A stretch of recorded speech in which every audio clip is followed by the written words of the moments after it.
नमस्कार, मी सुनील घनवट, हिंदू जनजागृती समिती महाराष्ट्र आणि छत्तीसगड संघटक. आसाम सरकारनं बहुविवाह निषेध विधेयक 2025 आता नुकतंच या ठिकाणी लागू केलेलं आहे आणि या कायद्याचं स्वागत हिंदू जनजागृती समितीकडनं आम्ही करतो. डॉक्टर हेमंत बिस्व शर्मा यांनी जे पाऊल उचललेलं आहे अतिशय स्वागतार्ह आहे आणि ज्याप्रमाणे आसाम राज्यामध्ये हा बहुपत्नीत्व कायदा मंजूर झालेला आहे त्याचप्रमाणे संपूर्ण देशामध्ये हा कायदा लागू झाला पाहिजे अशी आम्ही मागणी या ठिकाणी करतो आहोत. या प्रकारे जर कोणी माहिती लपवून दुसरा विवाह करत असेल तर 10 वर्षाची शिक्षा आणि 1 ते 1.5 लाखाचा दंड.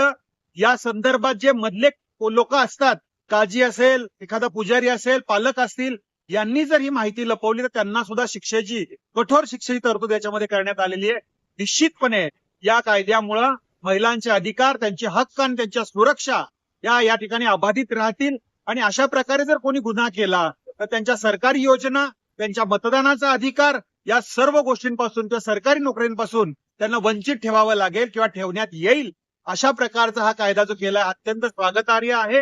जवळजवळ 130 ते 140 देशात हा कायदा आधीपासूनच लागू आहे.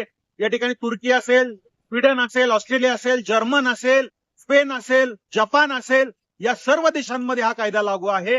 त्यामुळे हा कायदा भारतात सुद्धा लागू करावा अशी पुन्हा एकदा आम्ही मागणी करतो. नमस्कार.